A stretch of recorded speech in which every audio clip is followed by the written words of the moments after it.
die. Life is short, or some may say. What else is there but to rock it away? The thanks of the hour, I tune in the shower. Never a flop, there's no reason to stop. I got my own guitar, I know the chords. I play my cigar, lay it flat on the floor. The east and the west, their battles won't matter. Only the music can settle the score. Rock till you die. Rock till you die. You die alone, then turning to bone. So rock till you die. Yeah, bones reflecting my eyes, and when they eat my flesh, but I got the power to win all the hours to run my life away. The sound of the crowd, the creak of the bones, I play it so loud with my mates or alone. It don't really matter if my world should shatter. I'll hold it together in honor to stone. Rock till you die. Rock till you die. You die alone, then turning to bone. So rock till you die. Rock till you die.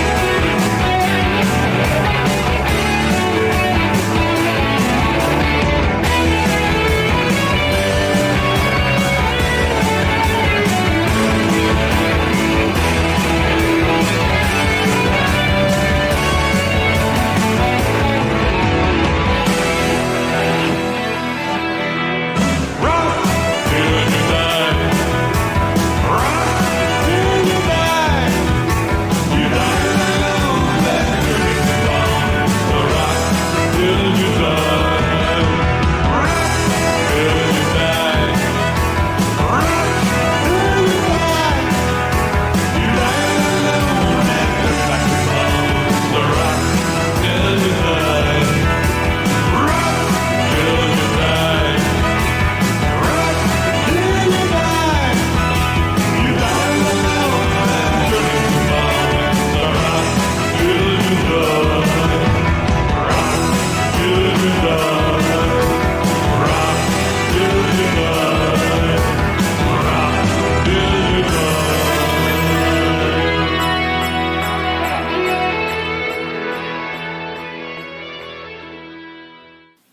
Oh, hello. I didn't see you there. It is I, Dr. Thaddeus Rusty Venture, and this is an intro to True Blue Riffcast with Jeremy and Dave. Riffing about RiffTrax and bad movies, such as The Godfather, Citizen Kane, and The Devil Wears Prada. Rusty. Yes, I'm sorry to interrupt, but those are all good movies. In fact, great movies. Well, James, did you ever hear of a little expression called eye of the beholder? Well, yes, but there's such a thing as truth, and you're not being very truthful. I disagree. What is truth? What is true blue? What is a riffcast? These are questions. They are questions. Look, why don't we just try a second take? All right. Hello, it is I, Dr. Thaddeus Rusty Venture, and this is an intro to True Blue Riffcast, riffing about bad movies, such as Back to the Future, The Treasure of the Sierra Madre, and Cannonball Run. No, I can't accept this. I mean, I'm not going to say Cannonball Run is great, but it's certainly good of its genre. And what genre is that? Film Twitter? What? Look, don't call me that, first of all. Rollicking, frolicking 70s road comedy, I guess? Fair enough, James. Fair enough. All right, well, I think that's enough intros. Perhaps we should do an outro now. What do you say? Indeed! Thank you for coming to True Blue Riffcast. Sit back, relax, enjoy the cast! Hey, thank you, James and Dr. Rusty Venture. This is the True Blue Riffcast, the #1 RiffTrax podcast in the world. I am Jeremy, and I am joined, as always, by... What's up? I'm Dave. I was just on my Twitch channel playing some Mind Creeper, and I was like, oh no, we got to do the podcast and talk about Spy High. So I'm very excited. I'm Oh, no, very it's excited. right. It's very, it's very bomb diggity, as the Gen Zers say. Bomb diggity. It's very bomb diggity. It's not sus or cringe. Oh, Dave. That Isn't that like I'm yo yiggity yo. I hope my teen pregnancy isn't an issue, as Juno says. Oh, Dave. Dave. Hey, Citizen Yarn. It's overwhelming. Those of Yarn you, says, the excitement's overwhelming. those of you who are eagle-eyed may notice some new minor set dressing I have here. This is a non-inflated RiffTrax volleyball sent to me by friend of the podcast, Josh Flowers. Thanks, with, Josh. one of Doesn't send the me anything. pins that I don't have or didn't have, and a RiffTrax bumper sticker. Oh, and the Space Mutiny can koozie, which I have out on my shelf with all my RiffTrax stuff in the living room. But I want presents. What is this? Only the best for the number one RiffTrax fan. I suppose. My goodness. I'm just kidding. We love you, Josh. So what's going on, Dave? Anything fun and exciting in the land of Utah? Well, I ran out of windshield wiper fluid. Oh, that's That always was fun. Yeah, so I was like, gotta go put some windshield wiper fluid in it. And I reached down here to pull on the hood release, the lever, and it goes pong. Like, that's not good.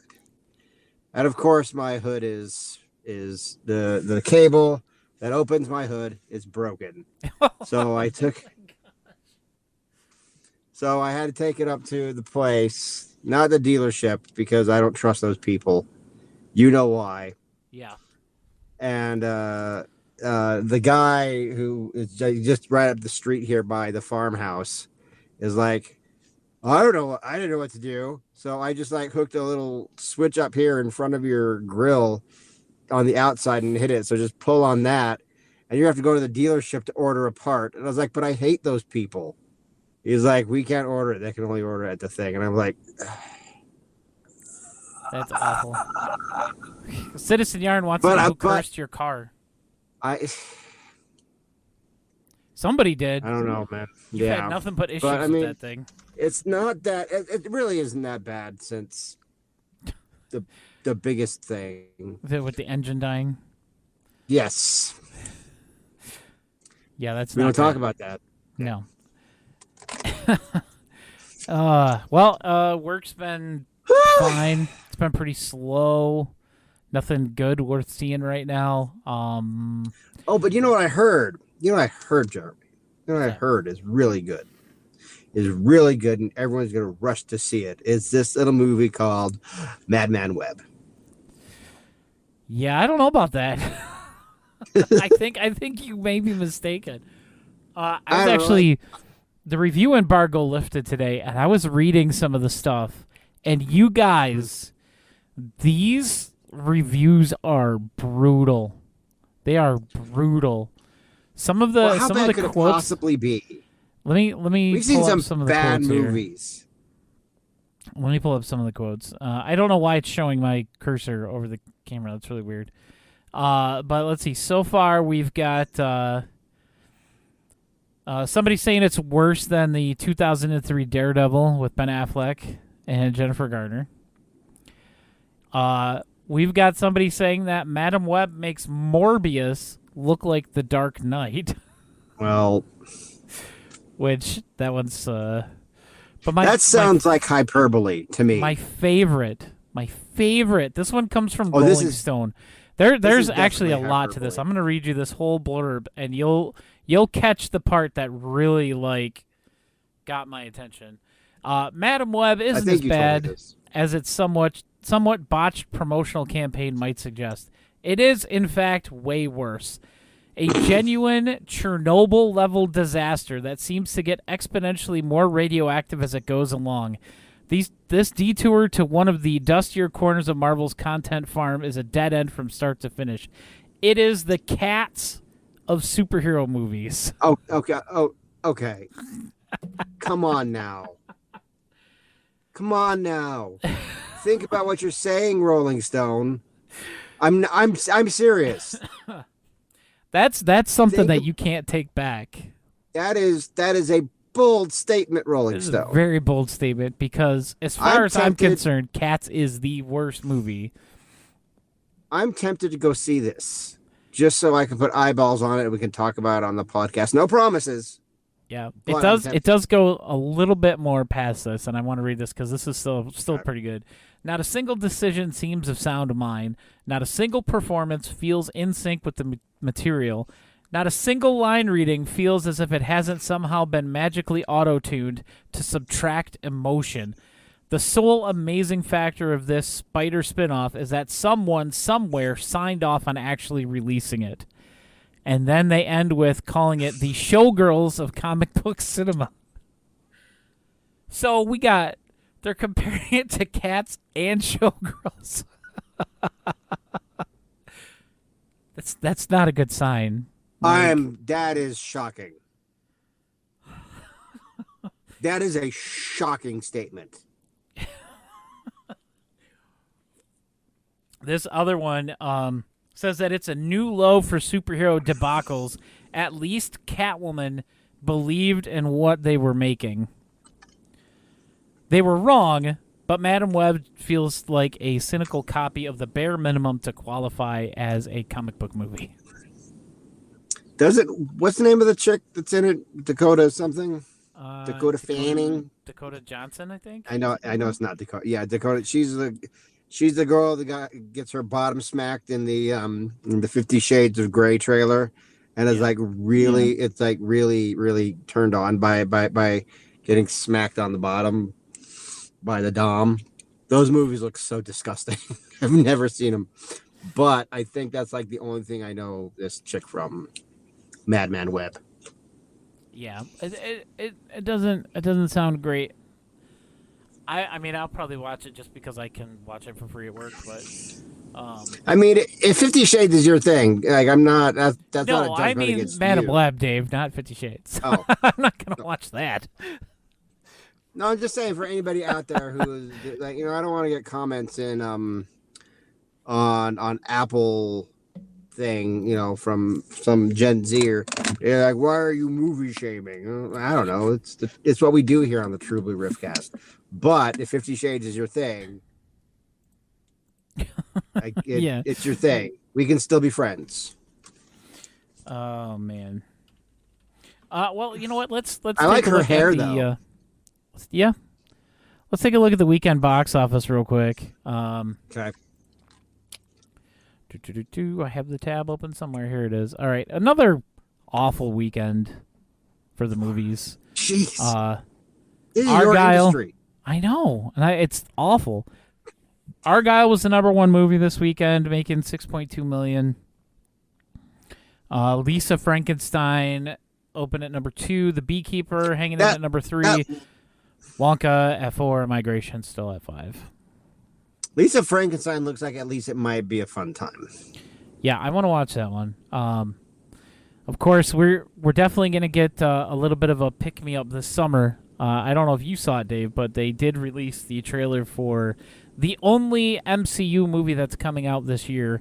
That's fine. Deadpool and Wolverine. It is already the most watched trailer of all time on YouTube. I'm very excited for it. I'm a huge Deadpool fan, so I've been waiting for this one for a while. I haven't seen either of the first two. They're fun. I mean, it's not obviously, it's Fox, but they make jokes about that. Thank you for not freaking out. What? When I told you that I haven't seen either Deadpool movie. Thank you for not freaking out. Nothing Like, nothing that you say that you haven't seen at this point will surprise me. So okay, I'm beyond that now, Dave. Argyle was. But I've seen Cypher in the Snow. I've seen Cypher in the Snow. Yeah, so not a whole lot going on in the box office yet. But hey, you know what? We did get a synopsis for a new movie coming out that you might be interested in. Oh. Okay. A little Is it a James Wan movie? a little film known as Sea Rising, made by the one and only James Wan. Knew it. So this is about All right, lay it Jeff. on me. It's about Jeff, a middle-aged surfer who lives in a house by the sea. A life-threatening catastrophic storm is moving toward his house. Will surfer evacuate or stay at his house? There you I go. thought his That's name the was official- Jeff. Yeah, Jeff. Jeff, a middle-aged surfer. But you just okay. Say it again. Read the whole thing again. Okay. Sea Rising. Jeff, a middle-aged surfer who lives in a house by the sea. A life-threatening catastrophic storm is moving toward his house. Will surfer evacuate or stay at his house? Will Surfer, not Will Is his Surfer's a name much Jeff or better name Surfer? than Jeff. Maybe Will Surfer. William That's like Jeffrey something we Surfer. would call him if we didn't know what his name was on this show. Will Surfer. So Surfer, yeah. If you go back and you listen to our episode, we rarely know the names of the characters in these movies. Oh, yeah. We No. always assign them some crazy name, like Because they're like never worth remembering. yeah. Like today's movie, I remember one name. Oh, I from don't it, remember any of the names. and I only remember it. I watched it 4 hours ago. I watched it 2 hours ago, so I only remember one name, and it's just because of. Oh no, it's not even that. Never mind. I don't even I think remember that's right. one name, and it's only because of a girl I was in love with 20 years ago, Valerie. One of my favorite lines. I'm just gonna And I can say jump that, this now I can because say I that. can. I can say that because I know there's a 10,000% chance that Valerie is not watching this or Yeah. will listen to this podcast. So They do make Life a goes joke on. about the name Valerie, in regards to a certain celebrity named Valerie. But we'll get to that in time, because now I guess it's time for a new version of Name That Jeremy. yeah, so we've been tinkering with the format of our little game here.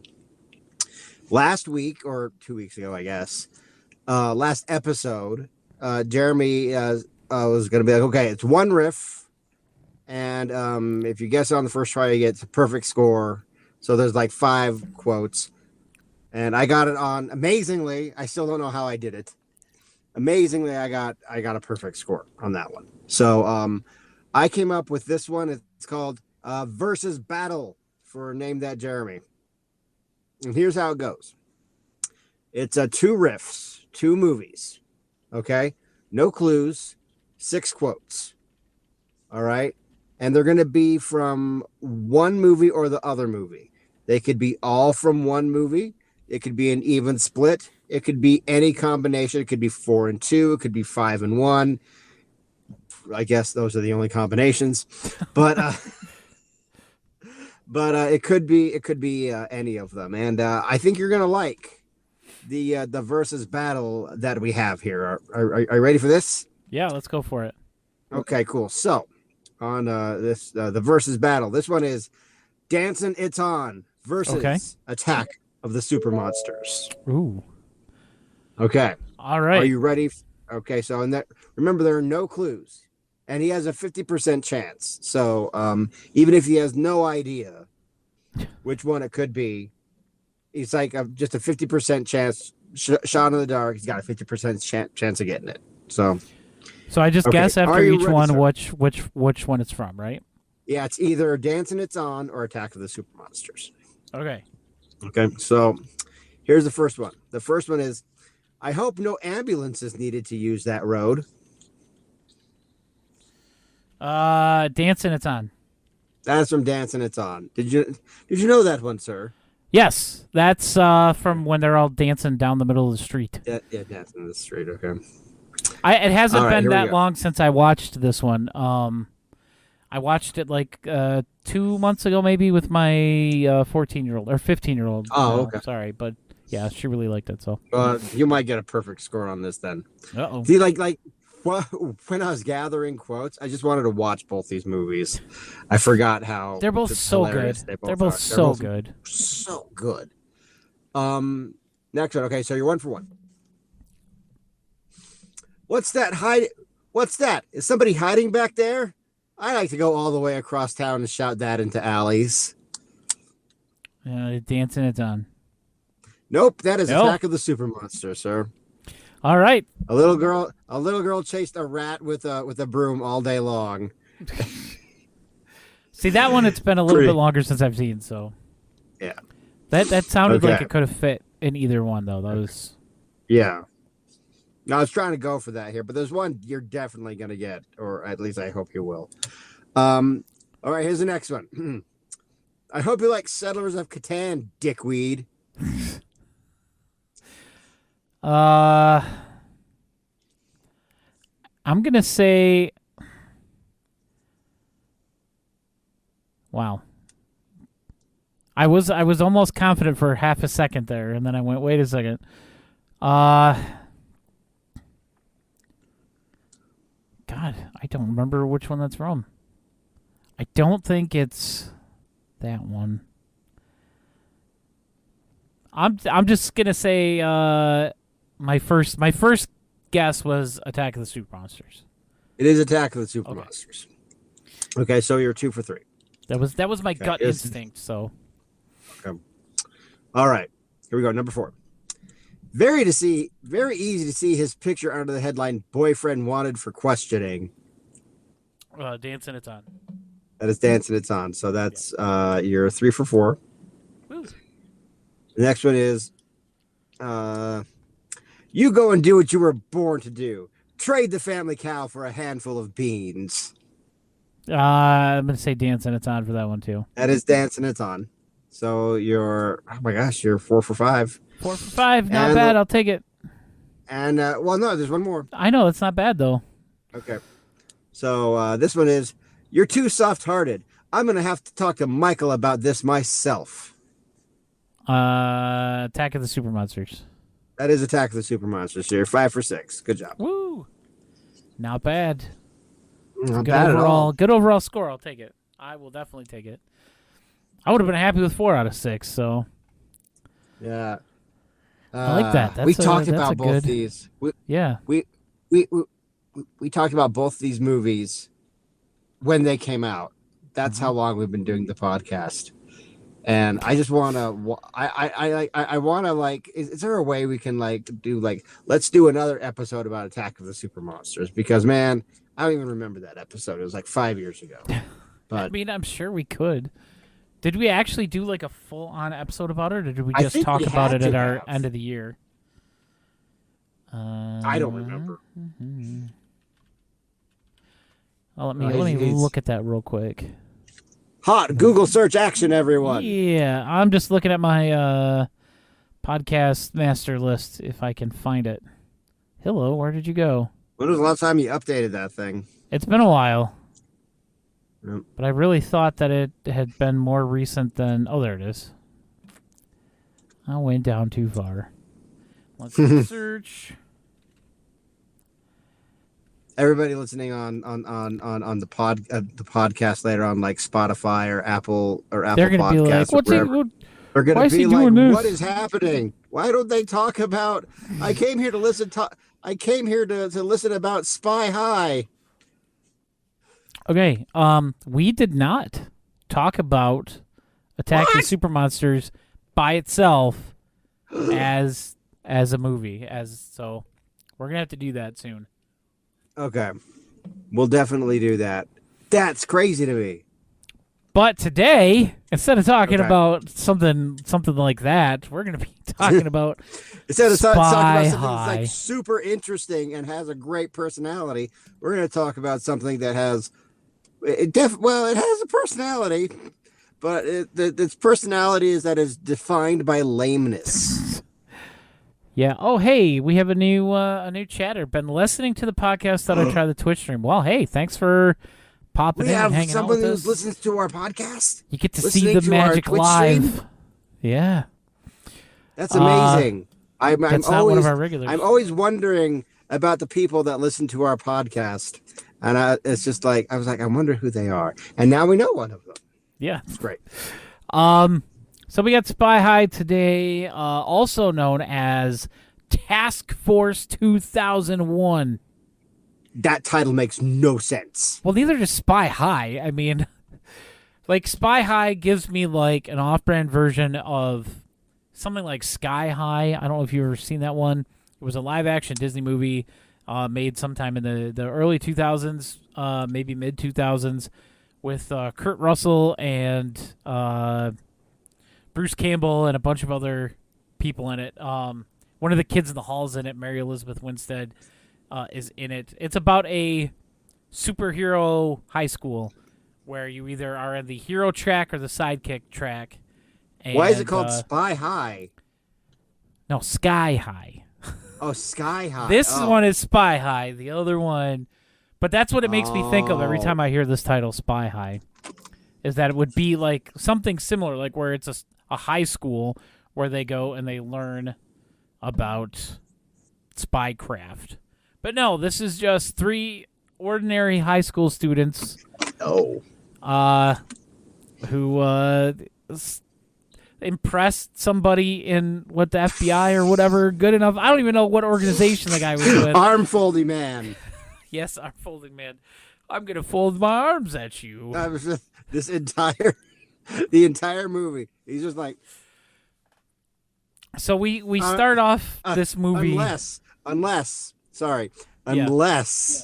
he's eating a Tootsie Pop, or he's giving a high five to a teenager the same way I give a high five to my 5-year-old niece. Like, and then he's like, oh, what? Oh, you want a high five? Okay, there you go. That's what it's like. Yeah. I could not find anything. Yeah, about it's like this movie online. doesn't exist. I found like a couple other reviews about it. But like we start off. Okay, the only stuff that I found on this movie is like the trivia thing, which is not even for this movie. I don't think. Some of this stuff if you go on IMDb, okay, so the trivia thing seems to be right because that's got Heather like Ashley fun facts? Chase. Kind of. They're wrong though, because one of them, the quote is right, because it's the girl Kat saying "We'll be an urban legend." That's not what she said. Well, she says something like that when they're right before the laser light show that they give in the sky while they're hacking into a computer, which makes no sense. But one of the goofs says Jessica's gun falls out of the back of her dress and lands on the floor during the drug bust sequence, causing her to improvise by picking it up off the ground and waving it around towards the drug dealers. That is not this movie. I have no idea what that is. What? Crazy credits. Felix Armstrong, episodes 4 through 9, was once upon a time an actual WWF wrestler. Who's the WWF wrestler? Felix Armstrong. Felix Armstrong? Who is that? I don't know. And then for under connections, it says references Tales from the Crypt, 1989. Well, this is definitely not 1989. And yeah, I don't think any of that really goes for this movie. No. Just the quote from the girl. I typed in Felix Flex Armstrong, and all it gives me is Stretch Armstrong and the Flex Fighters, a cartoon from Netflix. So there's nothing out there about this movie. No, it at all. It's like it doesn't exist. It's like, no, you Google search it, and then and the second it came out on Friday. Today is Tuesday, and the second search result is RiffTrax.com. Like that's how nothing there is about this out there on the internet. It's crazy. Yeah. But Jeremy, you watched this 2 hours ago, I watched it 4 hours ago, which means you know more about it than I do. So why don't you go ahead and get us started? Okay, so we start off the movie with our main character talking to a woman who is probably in universe, I'd say probably about 8 to 10 years older than him. He's supposed to be a high school student. I'm assuming a senior, maybe a junior at the youngest. I don't really know. They don't really get into it too much. And they're video chatting on her. On her e-machine that looks the ones that was like the clone of the original iMacs. Max, yeah. With the the clear case around the CRT monitor and all that stuff. And they're video chatting back in the year 2000. Well, no, because they say they're on the. I think it's supposed to take place right before that because the bad guy does say that they're on the cusp of a new millennium. So it might be like 99. Yeah, anyway. yes. But I looked at it. And they said that the this movie was released on December 30th, 2000. So it's at the very end of 2000. Okay, but if you look at it, it's definitely it's still right around there. Whatever it is, it's definitely that time. It's definitely very, very 90s. You have the hair parts, and you have just like it's 90s all around.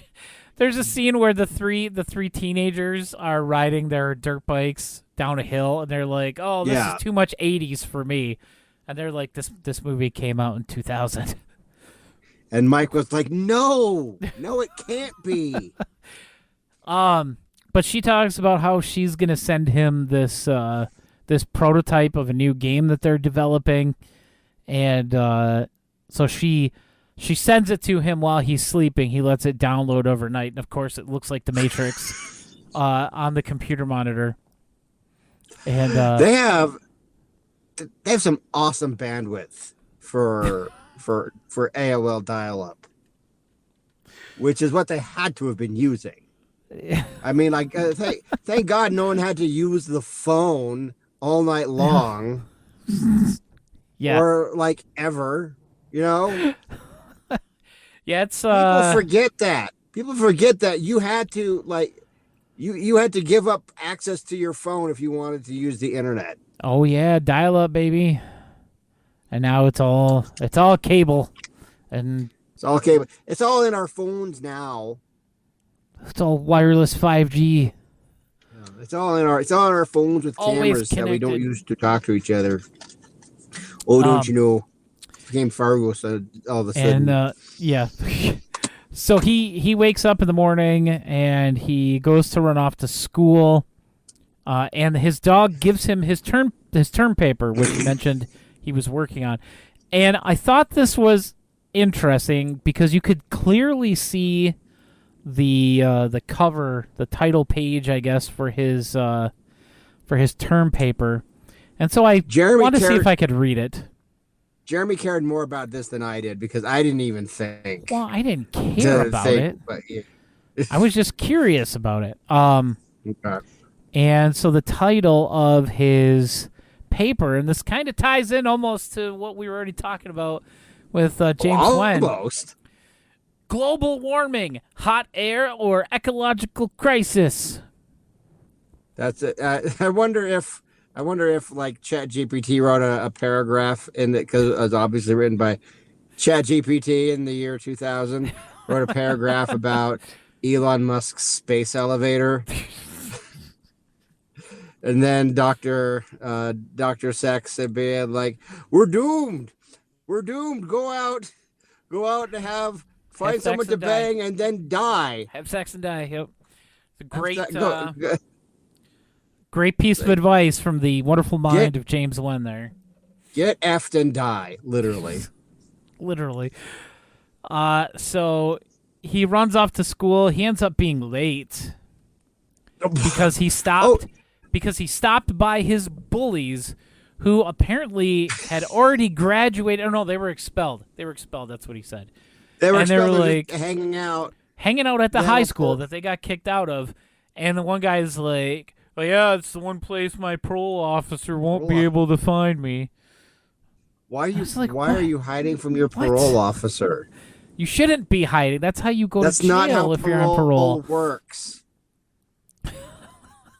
Also, And then he just walks past them, and they're just like, yeah, whatever, nerd. and then we never see him again. No, we do. They show Oh, we up do? again one other time. Yes. He gets into his classroom a couple minutes late. This teacher. I would have hated this teacher completely. Also, okay, teachers like this don't exist. Yeah.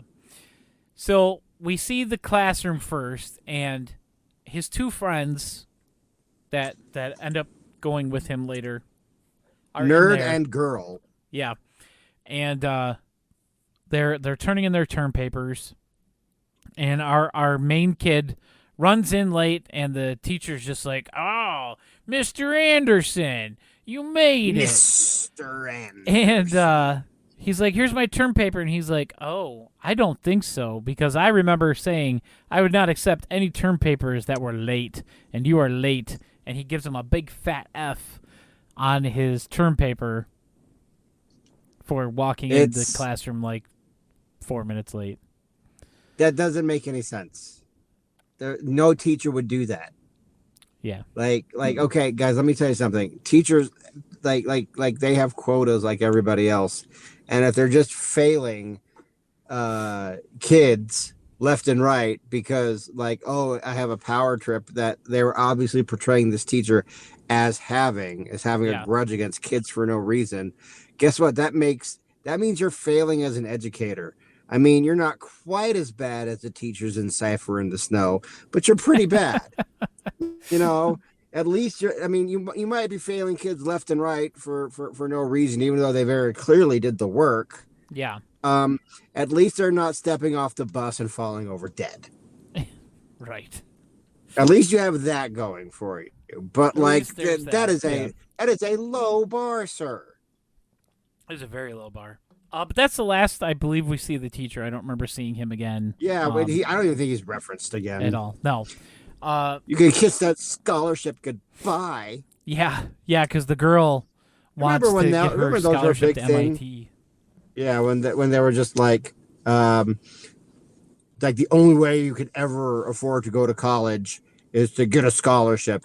And it turns out that was actually true. But maybe we all should have got those scholarships. Yeah, maybe we should try a little bit harder. I don't know. So he talks to his two friends afterward, and he's like, "Hey, my friend sent me this prototype of a new computer game. You want to come over later and play it?" And basically, any time that these three kids are together, Kat, or she prefers Catherine, I guess, but they all call her Kat anyway. Catherine. And she's always laying it on super thick that she's got the hots for Andrew.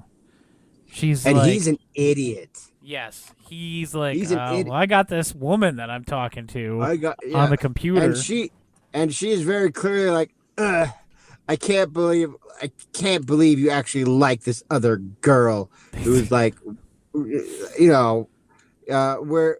teenagers even though we're like 30, and they actually have a scene later, not to get ahead of it, but they actually have a scene later where Catherine and Valerie they like have an argument or something, and Catherine's like, look, you're an older lady, you 25-year-old, and I'm only 22. And what's his name? Boy has a crush on you. You don't pay any attention to me. And so Valerie starts giving Catherine like boy advice. So and the advice that she's giving like is not necessarily helpful, but like I think it was because this movie is obviously for kids, but it's advice that like you would give like little girls about like dealing with boys, and I'm not really sure if this is the avenue for that.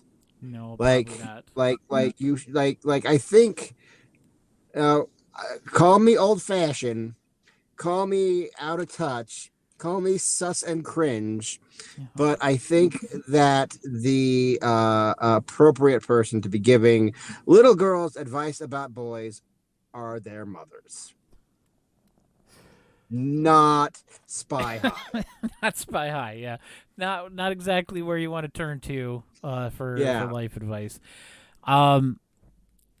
There is a line too, I think on their second or third video conversation, where she calls boy handsome at the end of it, and one of the guys, I don't remember who it is, but they're just like, "Whoa, calm down there, Laterno."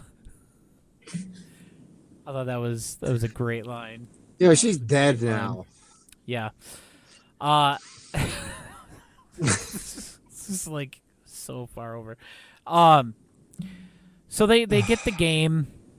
They play it on their NES controllers. Yeah, that that was so weird. They're playing this computer game. Like, isn't it a VR game? Isn't it supposed to be that?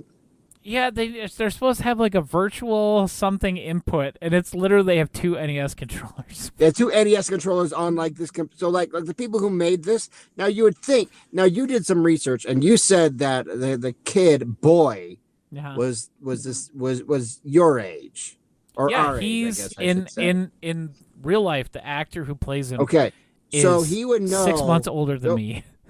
Wouldn't one of these actors say, "Look, this is not how this works"? Yeah, these are very clearly NES controllers. Any person our age is going to see this and know that we're full of shit. Two problems there. One, they're assuming that someone our age is going to watch that movie.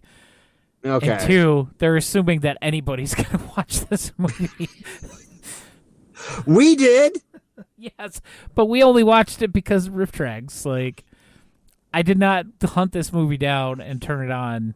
This was not one of our weird YouTube finds that we sent to each other. Not Haunted Ween or not Haunted Ween or Dinosaur Island or any of that fun stuff.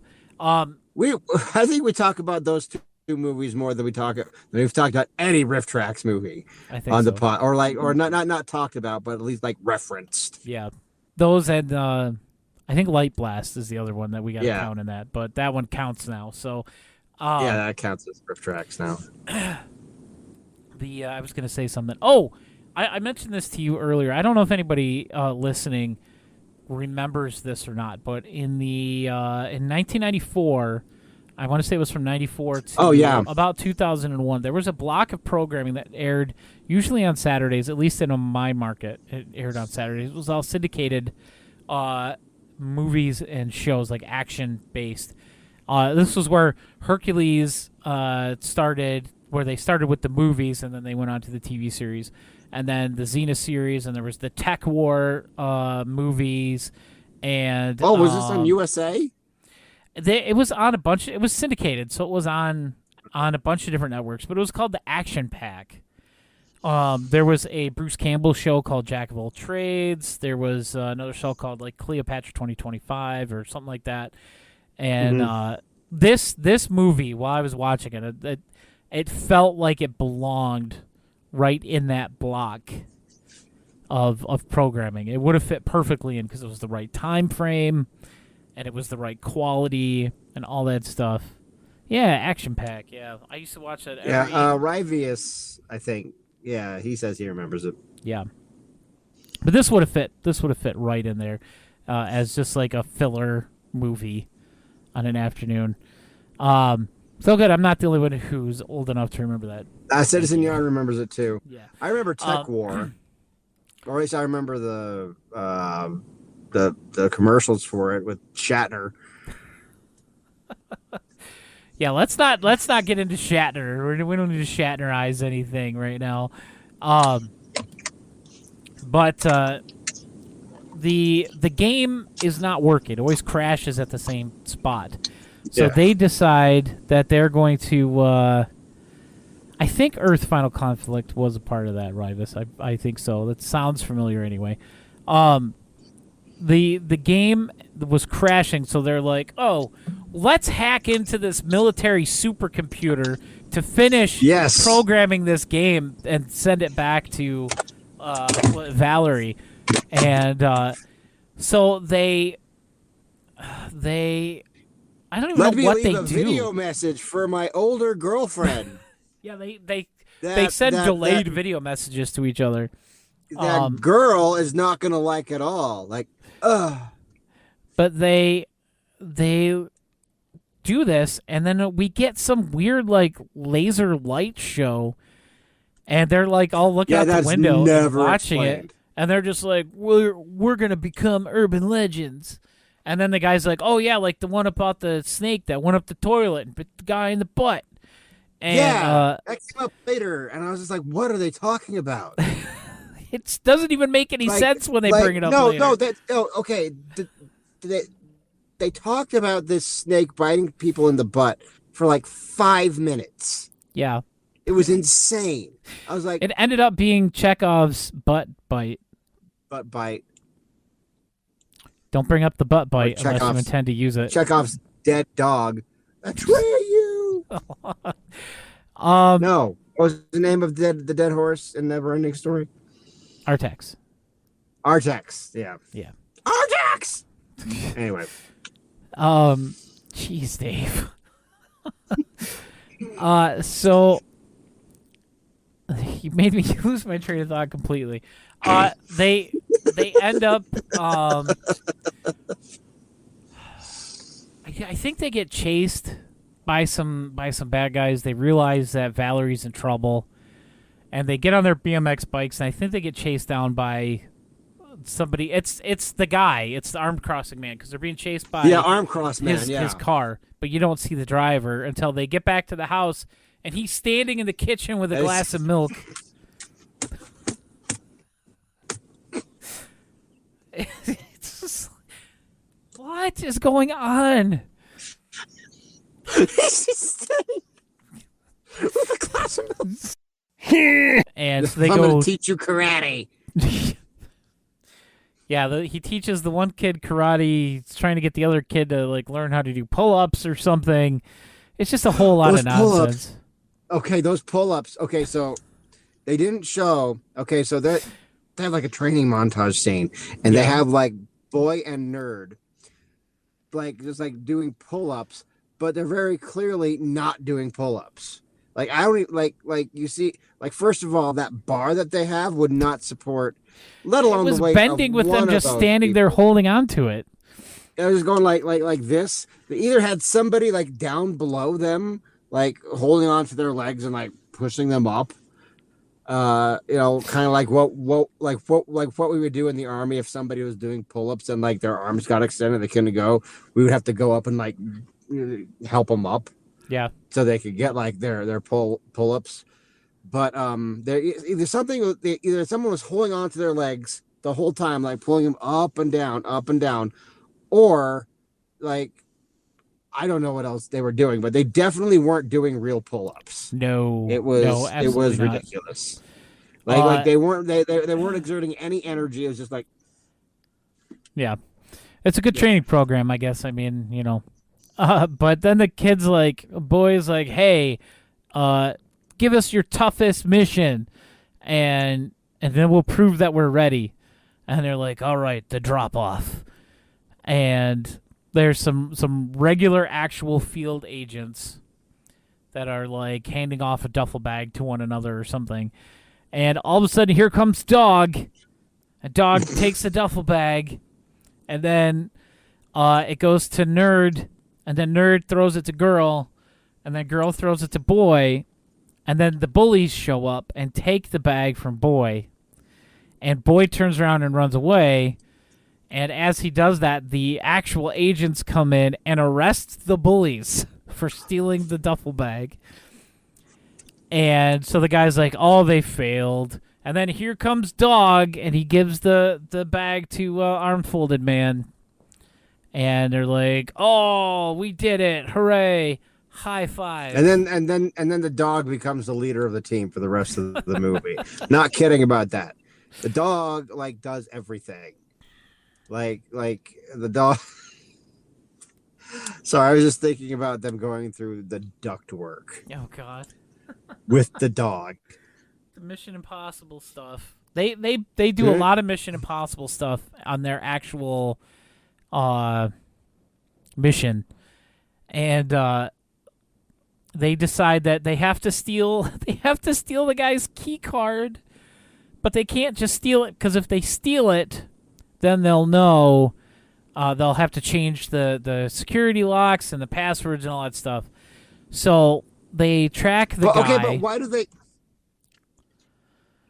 do they even need to do that when they have virtual technology, like virtual reality technology that can like shape shift their faces into the employees that work there? Well, that's more of the Mission Impossible stuff. It's like the masks that they wear in Mission Impossible. Okay, yeah, like a mission. Yeah, okay, I get that. Because they still have to be able to get in. They still have to use it to get in the room.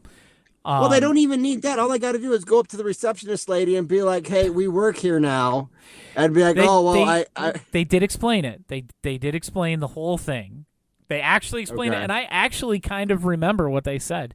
It didn't all just flee. Then you're better than me. They have to get into the mainframe, which is a word you will absolutely get sick of hearing in the second half of this movie, because it's in like every other sentence. It's like every other word. And they have to get in, but the only way that you can get in until they have this other way, and I think it's just to get logged into the mainframe itself, is to have one of two security cards that the main bad guy and then the nerdy anti-James Urbaniak doctor guy have the only two cards for that. And the doctor guy, his whole thing is every day for his lunch break, he goes and gets an ice cream cone, and then he plays on Now, this was the Bride of Pinbot, the table itself, but that was not actually what they were playing. And because I'm a nerd enough to know that was not the right sound effects for that table. But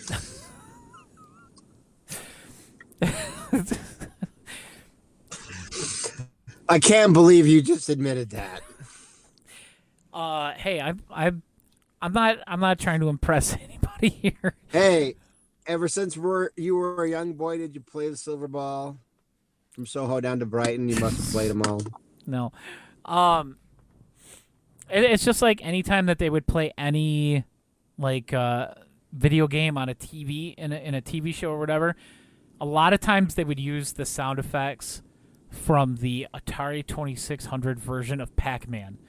And I know that because that was one of the games that I got for that system. It was awful, but it was one of the few games I had. I had that, I had E.T., and so those games are like forever a part of my brain. Ladybug and Qbert. Nope, I didn't have those. I had Berserk, and I had Combat. Sounds Everybody familiar. had Combat.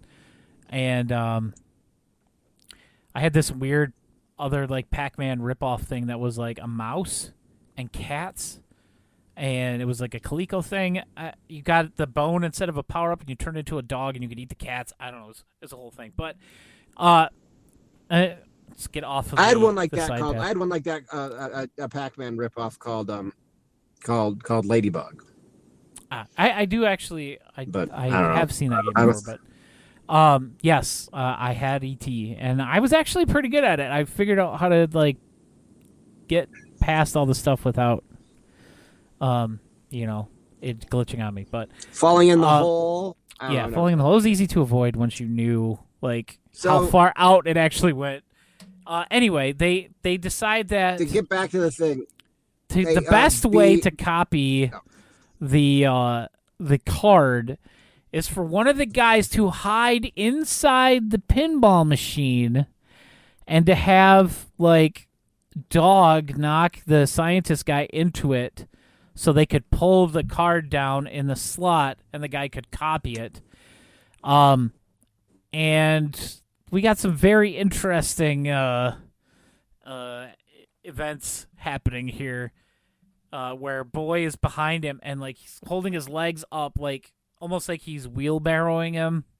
You know, when you remember wheelbarrowing, Dave, where you'd have your two hands down on the ground and the guy would stand behind you holding your legs and you'd have to like use your hands to run very quickly. Yeah, it was like that. And he was holding him up. And he ended up getting the highest score he's ever gotten on the pinball table. Yeah, and then we got the weird ice cream store owner who was like, "Oh, I will name an ice cream flavor after you. You will be famous." Okay, so really weird accent for no reason. Can we talk about it's an ice cream? Okay, can we talk about how not James Urbaniak eats his ice cream? Because I feel like we need to address this. I feel like he grabs it. Sorry, Mom. Sorry, Twitch. You know what? I'm not even gonna it is so vulgar. I just decided I don't want that on the internet of me doing that to a Coke bottle. It's probably a good idea, Dave. Yeah, the internet is forever. No, it's just well, I mean that's not true, but he takes it. It's for long enough. He basically okay, all right. I'll just say it. He basically fellatios his thing. He throats it. Yeah. It's just like whoa, and they even mention it in the riff. It's like, sir, this is very clearly a sex thing for you. Yeah. It was it's real bad. And then there's a lot of interesting decisions in this movie. Okay, so I think we need to get to the actual Mission Impossible stuff. Okay, so they're in there, they're trying to steal or whatever the hell it is that they're doing. I don't know. I also don't care. Yeah. They have to stop the game from being uploaded to the internet so it would be available to everybody worldwide. Yeah. So they're in now, you know the cliche of in spy movies how you're doing the Bruce Willis thing in Die Hard and you're crawling through the ductwork and everyone's like, ductwork is not that big. That's the cliche, is that that ductwork is not big enough for a human being to crawl through. Yeah. Okay. These ducts take that cliche and they're like, hold my beer, because they are almost as big as my car. This car is like this big. They are the size of they're bigger than some tiny Japanese apartments that I've seen walkthroughs of. Like you can see the dog is walking through these ducts with plenty of space above his head and either side, and the kid is just crawling behind him. They clearly built these ducts big enough to fit the camera and the production equipment and all the lighting inside, so that they could get a very I guess that's one good thing about this movie, is that it has decent production. Yeah. And it doesn't look like crap. And just so that they can get that shot of dog and boy coming right at them, facing the camera, front facing Homestar from today, and get another shot on the side. Get there, and I guess you wouldn't call that a profile shot. I guess you call it a side shot of them just going by. It's less of a large duct and more of a small hallway. Yes. Yeah. Yeah, even in the riff, Mike said it's be I had dorms in college that were smaller than these ducts. Yeah, they are ridiculously big. Yes, extremely ridiculous.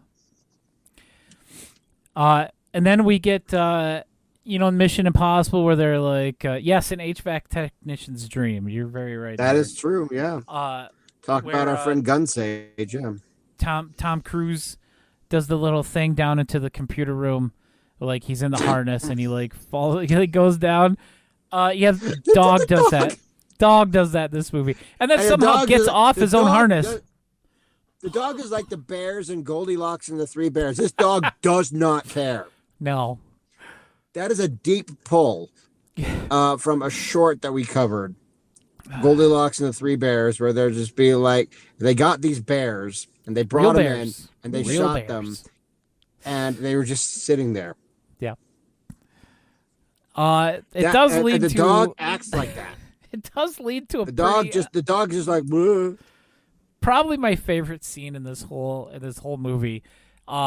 So we have Nerd Kid who's trying to distract the bad guy and get his password, and he's got like this electronic mask thing on that morphs his face to look like the not James Urbaniak, But not James Urbaniak. and he gets caught because it like malfunctions, and the bad guy, he sees him and he takes him into the room with the mainframe. While Dog is hanging there, they pull Dog up, and Dog, you can kind of see Dog's feet, like back here. Somehow, bad guy doesn't see him because he has no situational awareness. I think Peripheral vision, yeah. Peripheral vision, yeah, something like that. And so the dog, you just see the feet of the dog like dangling behind the guy, and the dog like.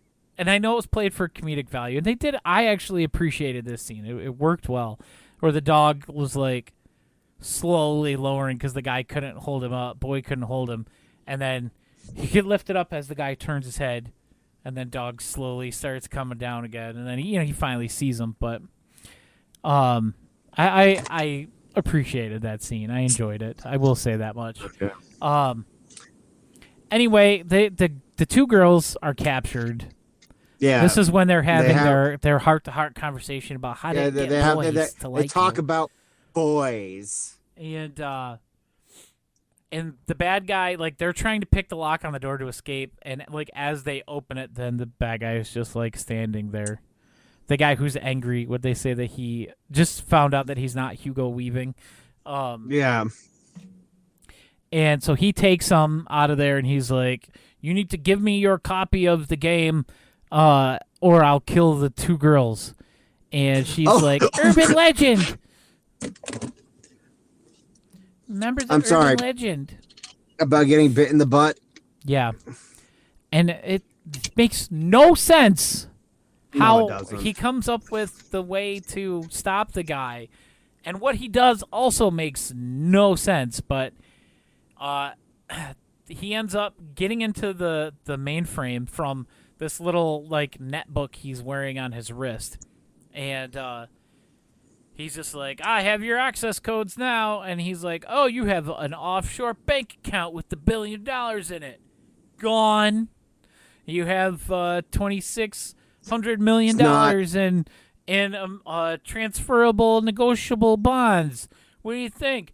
Gone. I'll just delete the not how whole that works. empire." And You then can't. guy You don't gets just push delete. You don't just push delete and the money is gone. It's not how that works. the nerd does say donate it to like save the whales or whatever. Okay. Well, Save the Whales is going to get like $1 billion. Like, we're going to have to pay taxes on this. This is terrible. Yeah, it's gonna be awful for them. Like what? Like we're going to have to explain where this came from, and we don't know Yeah. what. Now we're under investigation know- by the feds. What? Yeah. Well, oh man, we're ruined. We're going to jail. Dang you, kids. Dang you, Spy High. But we I can wanna talk about the confrontation scene. yeah. The yeah, like do it. okay, so there are two things that struck me about this, and one we've kind of already talked about, we've teased, but the other thing is that I just remembered, like, okay, I have to bring this up, is that bad guy is threatening boy, Mhm. and he's like, "If you don't give me what I want," and he grabs girl and pulls her up and be like, "I'm gonna kill girl," and girl is just like she just got pulled into the spotlight, into like some argument with her by her dad. Like she's just like not that she's in mortal danger She of getting wants to live shot with by me, bad guy. Cheryl. She's just like she's just like, Dad, you're embarrassing me. Yeah. Like that was her demeanor. And I was just like, Yeah. It was, like it's called acting. You know? Okay, so girls is like, I don't care, shoot me. And so I think boy uploads the game to the mainframe or whatever, and he's like, okay, well, I'm gonna kill you now.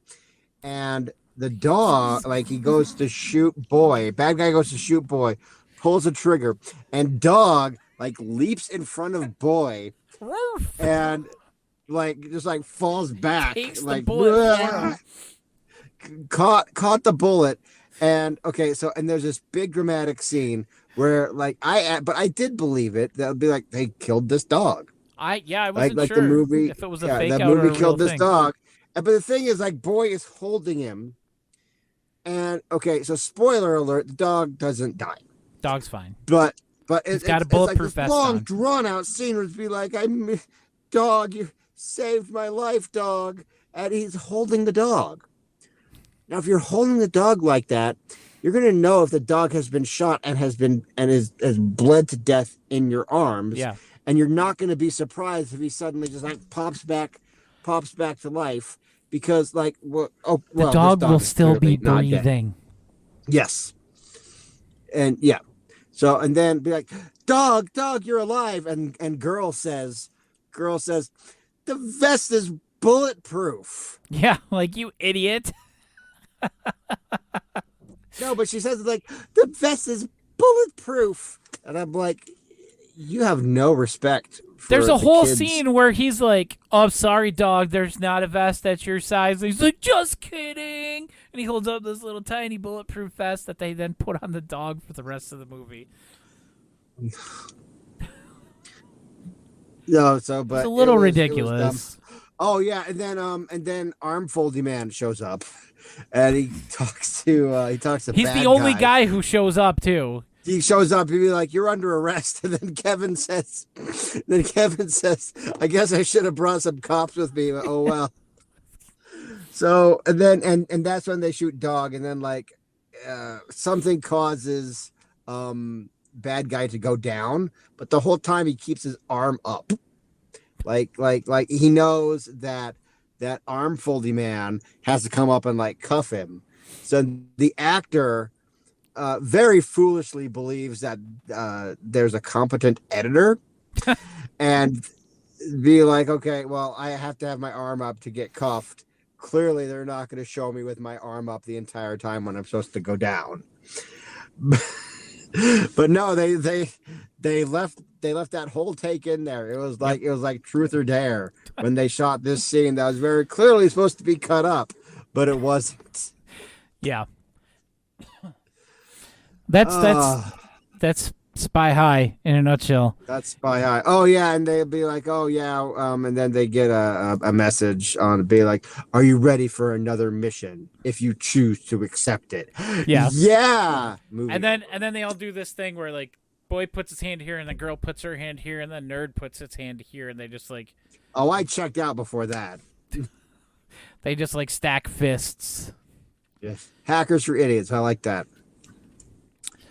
But man, wow, I didn't think we would have that much to say about it. But like, guys, okay, so I'm not kidding when I say that like that this movie's defining quality is just how lame it is. like even for like something that was released in like the year 2000, it's like if you showed this to, I'm gotta be a little PC here. It is current year. It's like we should really be making jokes about X. It's 2024. Shut up. But if you showed this to a child would say, "Do you think I'm dumb?" like this was very clearly made for people that are dumb. And that you think they're dumb and they can't comprehend things, so you have to like play down to their level. Yeah, like they Brian very said, clearly hackers for idiots. They very clearly did not have a respect for their audience, in that they like the only way that they had to have thought that the people watching this were of you know, stunted intelligence, let's say. You know, so like they had to have thought that their audience were idiots and that they couldn't understand anything. Yeah. And like, so, I mean, like, you know, I mean, like, look, I get it. Kids are dumb, but they're not this dumb. Okay. They're really not. No. Give them some credit. Yeah. This was clearly made for a certain audience in mind.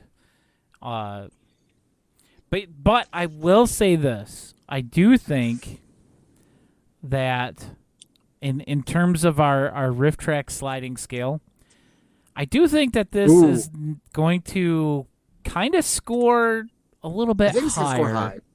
Yeah, definitely more so yeah. than Terminus or The Little Mermaid. Well, I don't know.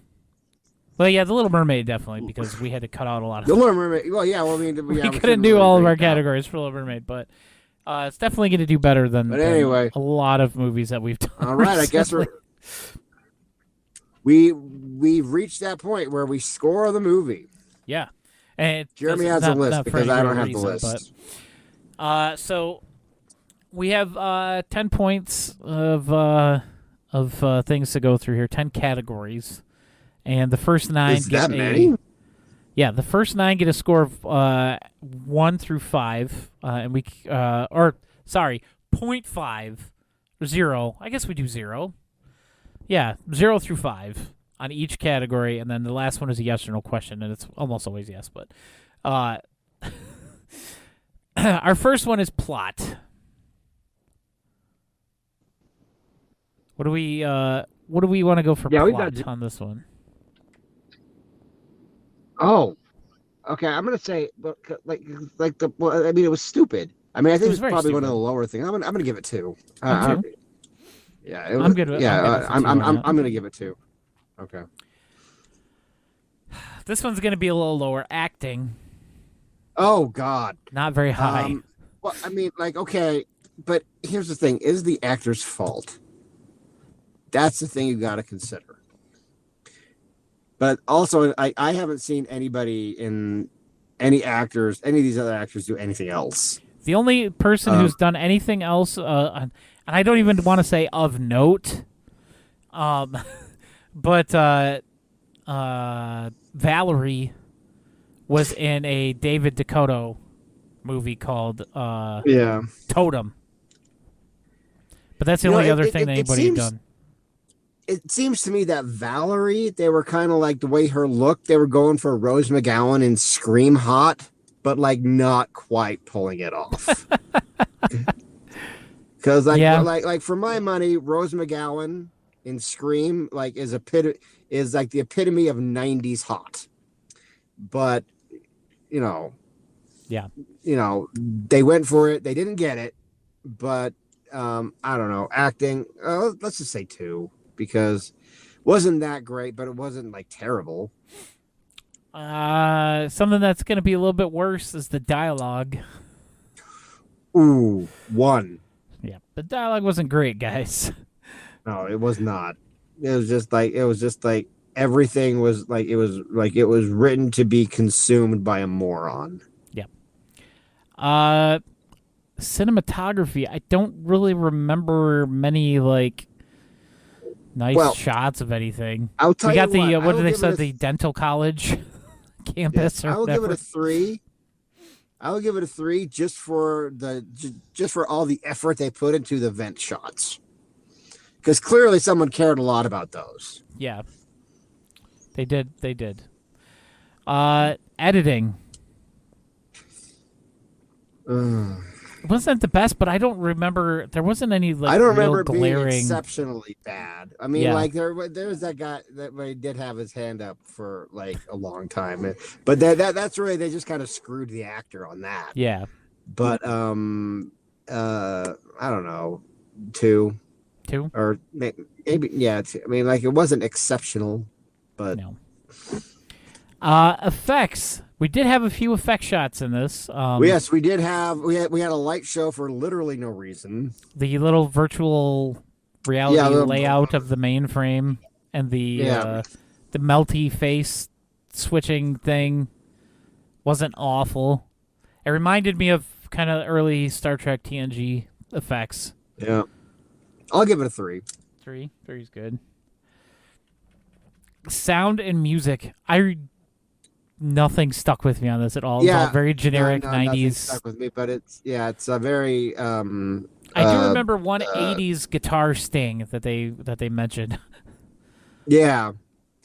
I don't know too. I mean, like that's the go-to. Especially like how many movies have we watched lately where we actually remember the music? Like, I think we don't remember the music more often than we do. Yeah, unless it's like songs from Paradise Motel. But I was watching that the other day. It's so great. Directing. Oh. I will say the director for this only did, I want to say it was 4 or 5 things. And one of them that he directed was an episode of America's Most Wanted.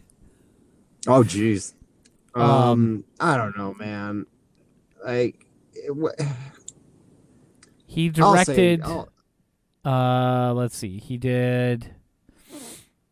Where'd it go? Directed 6 things. Hell Squad. He was the second unit director. Phoenix the Warrior, Shock Cinema Volume 1, Task Force 2001, America's Most Wanted, and Dark Angel, which was a short that came out in 2021. Not a lot of credits under his belt as far as directing. I'll be generous. I'll give it 3, just because, like... Again, this is our sliding scale wasn't here, guys. Bad. Like you look at something like Terminus, or I would even go as far as like this wasn't. This didn't. I don't want to say I hated the Christmas Martian, but it definitely made me uncomfortable. This didn't make me all that uncomfortable. But it was better than that. So, like, it's a post 90s kid movie. Yeah. And for what it is, like, I think they pulled off what they were trying to pull off, even if it was dumb and stupid. Like, I think, you can't really aim for what they were doing and hit anything else. Right. So I'll give it 3. It's fine. Okay, and our last scored category is whether or not the movie had a character or personality. Okay. I thought about this, and considering what we've been giving a lot of 5s lately. We gave 5 to Paradise Motel. Mm-hmm. We gave 5 to the Little Mermaid. Yep. And if we had scored RiffTrax, it definitely would have got a 5. Oh yeah, absolutely. So I don't think that Spy High it quite rises to the level of Paradise Motel and the Little Mermaid. I don't think it's quite there, but it's still really good, but not quite to that level. So I'm going to say it's a 4. I'm good with the 4. And then, of course, the last question: did the riffs make it watchable or save the movie? Oh yeah, man. Absolutely. This was 100%. This is not one to like never watch again or anything like that. Like, it's not necessarily going to go into heavy rotation for me, but it's not something that I'm not going to ever Twitch, rewatch. If it's on Twitch, I won't turn it off. Yeah. Because it did bring me quite. I mean, you guys saw me just like crack up during the podcast just now. Everybody watching. Yeah. There are things that I just.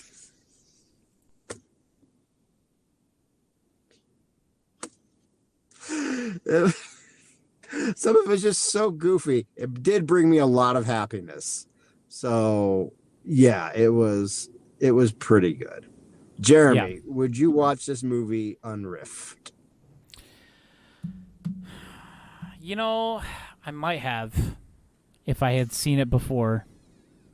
I might have watched it. It's inoffensive enough, where I'm not gonna be like, "Oh, I gotta turn this off. I can't stand this." Yeah. If it would have come on a Saturday afternoon during the action pack thing, on one of the days where I was just sitting around doing nothing, I would have watched it, or at least would have had it on while I was doing something else in my room. Yep. What about you? I think if I was a little bit younger and a little more naive, like when I was like into chicks like Valerie, I think I might have watched it just so I could kind of like, get like a hint of like her almost cleavage right there. The very 90s, like sort of low cut thing. I think I would have been like, okay, maybe I can eventually get like a shot at the top of them. So I might have watched it for that. Watched it. Fair enough, I might, if I was like 19 and I had seen boobs maybe 3 times. Fair enough. Oh man. So yeah, this one definitely recommended. Yeah. To go pick up. Get it. It's really good. It was a lot of fun. So yeah, we definitely have to have an episode coming up where we talk about Attack of the Super Monsters for sure. Yes, let's do that. Yeah, let's do it on one of the weeks where we don't have a release. Yeah, and there are plenty of those. So. Yeah, like if it's just a sale weekend or we just get a short or something. Yeah, make it be like, oh, let's do Attack of the Super Monsters. Okay, just give me an excuse to talk about that. And we're probably about a month-ish away from our Kickstarter announcement. Yeah. Yeah. I'm pretty excited to learn what we're gonna be able to experience this year. Yeah. I have a feeling it's gonna. I don't know what to expect. One show again. I think, dude, I have no doubt it's gonna be one show. I think it's gonna be one show from here on out. Yeah, and it's gonna be something new. I think it's gonna be something new. I don't think they're gonna. If they're just doing one a year, I don't think we're gonna get like a guy from Harlem or Roller Gator or something like that. Which is unfortunate. The years of four live shows a year, that is in the past, and it's fine. Yeah, yeah. It was fun while we had it, but yeah, Rad will be tough to beat. You are right. That's correct. Especially since for me personally, that was such a important movie in my childhood. Oddly, and getting to go there for the first time into Nashville and be at the Belcourt for that movie was just perfect. But I hopefully will be back there again this year. Hopefully Dave will be able to join. Yes, hopefully. This time. No promises, hopefully. If I was supposed to go last year, but instead I ended up buying a car, and I didn't think my presence would go unnoticed, but apparently it did. It did. Apparently my absence was like, everyone is like, where? It's kind of like Poochie.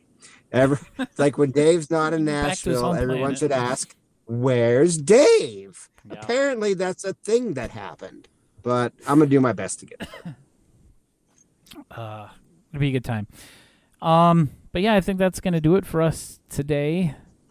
I have a field trip tomorrow morning.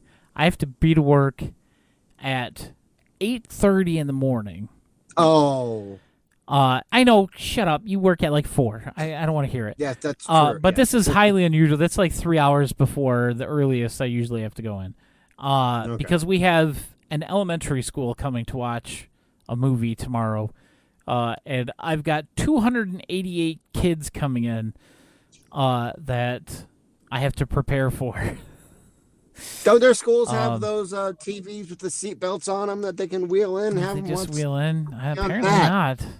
Because they're not even watching like a first-run movie. Like they're watching Trolls Band Together, which was in theaters a couple months ago. So like it's on Blu-ray. Like you can watch it. You should just buy it. Is it like those? Is it like those kids from the reprobate high school where they like have them all in jail? No, this is just That an they, like, elementary can't- school. Oh, okay. Nothing quite that sinister. It's just an elementary school. But yeah, I'm gonna have to go in and get prepared for that, and I'm not looking forward to it. I'm more not looking forward to the aftermath of it, because it's in one of our big theaters, and there's gonna be at least 3 people in there cleaning it out afterward. Because it's gonna be a mess. It's gonna be a huge mess. But so that's gonna wrap things up for us today. If you like what you heard, you can always come check it out, like Rivas did today. Come check us out on Twitch live while we're doing the show. You can follow us on Twitch. It's the best way for you to know when we're live, when we're doing a new episode. Obviously, we will post it on Twitter at the True Blue Riffcast account at TB Riffcast. But if you can support us or want to support us, you can either subscribe here on Twitch. You can, drop bits or cheer or whatever the heck it's called. We have a Patreon. It's patreon.com/TrueBlueRiffcast. That's $2 a month. And I always post these videos on there after we do it, and then you get access to that first there before whenever they go up on wherever you find your favorite podcast, which Spotify, I just want to say something about this. We have, surprisingly, just on Spotify, it was like 62 followers of the podcast. I was very surprised to see that. That is surprising. But every episode, I have a question on every episode that you can answer. You can leave feedback for each episode. It's basically just to get your thoughts on whatever riff we're talking about. But you can always go do that on Spotify, and then of course you can leave reviews or whatever on any other podcast platform. Apparently, we get reviews on Apple Podcasts, which I don't know. I'm still trying to figure out how to see our stats on Apple Podcasts. I tried to log into my old Apple ID, and it won't let me. But I don't even remember when I created that thing. Back in the days of iTunes, I know is when I first created it. But that's all I got. Yeah, check me out on Twitter, formerly known as X, at @DChadwickAuthor. And if you want to join the Discord, there's a join my Discord. I have the link pinned at the top of my Twitter profile in like that post. So go on there, click on that. Arvias, if you want to do that, we'd love to have you there. And the True Blue Riffcast community is like there, like embedded, like in the Dave Chadwick Discord. And whenever we go live, or like the days that we do go live, we'll like on Tuesdays, we'll like, if we're not going to do anything, we'll be like, hey, we're not doing it on there. And I'll always like at everyone on the day. It'll be like when like the show is like locked in, like, okay, we're recording it, at everyone, come see us, and you'll be able to get updates there. Yep. Like on the day of the podcast. Or sometimes a few days before, where we'll just be like, hey, we're definitely talking about this one that came out because it's wild. Or whatever. Yeah. But yeah. Thank you, Rivius. You're going to have to tell us how to pronounce that. Yeah. That's going to do it for us today. We should be back next Tuesday with another episode of the True Blue Riffcast. All right. Rock till you die.